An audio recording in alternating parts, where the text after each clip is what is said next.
ಅಲ್ಲ, ಮತ್ತೊಬ್ಬನ ಕೈ ಹಿಡಿದ ನಾರಿ. ದಾರಿ ಸುಗಮವಾದರೆ ಸರಿ, ಇಲ್ಲವಾದರೆ ಮದುವೆಯಾದ ದಾರಿಯಂತೆ ನುಗ್ಗಿದರಾಯಿತು.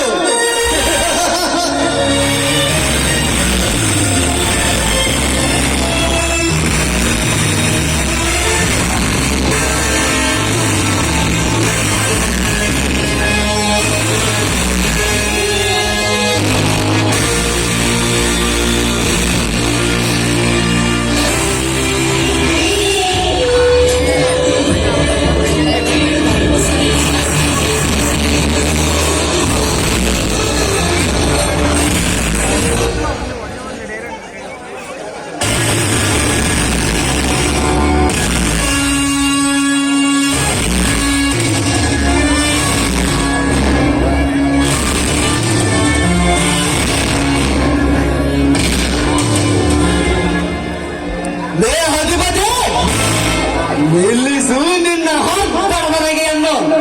ಇದು ನನ್ನ ಆಟದ ನಗೆ ಎಲ್ಲ ವೀರ, ಇದು ನನ್ನ ಹೋರಾಟದ ನಗೆ. ನಿನ್ನ ಹೋರಾಟ ಹೋರಾಟವೇನಿದ್ರು ಈ ಕನ್ನಡ ಪುಣ್ಯ ಎನಿಸ್ಬೇಡ. ಈ ವೀರನ ಮುಂದೆ ನಡೆಯಲ್ಲ. ವೀರ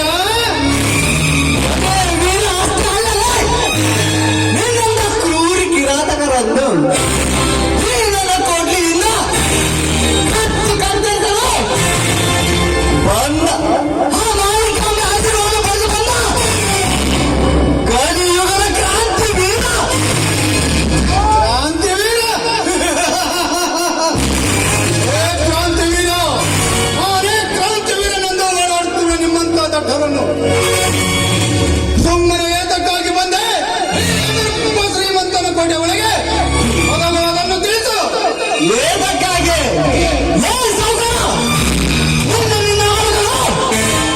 ನನ್ನ ಹೊಲದಲ್ಲಿ ಹಸುಗಳನ್ನು ಬಿಟ್ಟು ನನ್ನ ಪದರನ್ನೇ ಮಾಡಿದ್ದಾರೆ.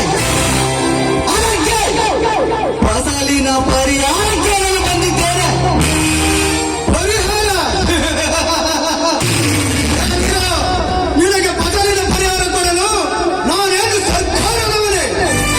ಪರಿಹಾರ ಬೇಕಿದ್ದರೆ ಸುಮ್ಮನೆ ಸರ್ಕಾರಕ್ಕೆ ಪತ್ರ ಬರೆದು ಪರಿಹಾರ ಖಂಡಿತವಾಗ.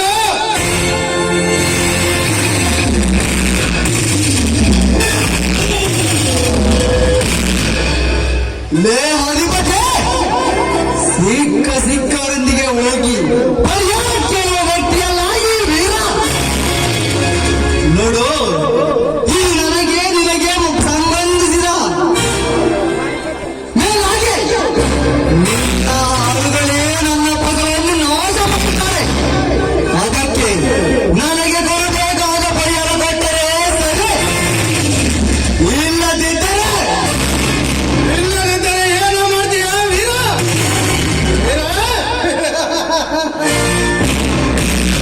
ಈ ನನ್ನ ಕೋಡ್ಲಿಯಿಂದ ನಿನ್ನ ದೇಹವನ್ನು ಚಿರಚಿರ ಕೈದು ಈ ನನ್ನ ಪರಶುವಿಗೆ ರಕ್ತಾಭಿಷೇಕ ಮಾಡಿಬಿಡುವೆ.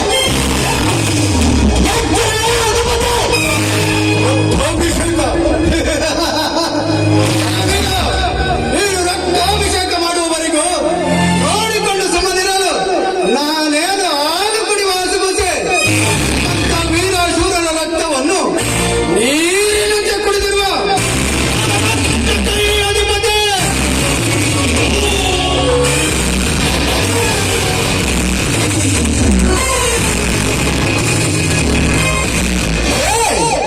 ನಿನ್ನಂತ ಕ್ರೂರಿ ನರಭಕ್ಷಕರನ್ನು ಸಿಕ್ಕಲೇ ಹರಿಯುತ್ತಿರಲು ಬಂದ ಹಾಕಿದವನು ಈ ವೀರ.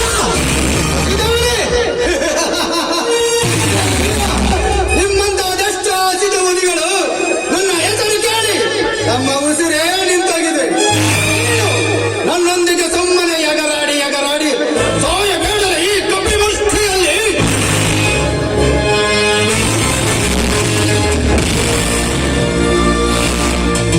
ಅಧಿಪತಿ, ನಿನ್ನ ಹೆಸರು ಕೇಳಿ ಸತ್ತು ಹೋಗಲು ನಾನೇನು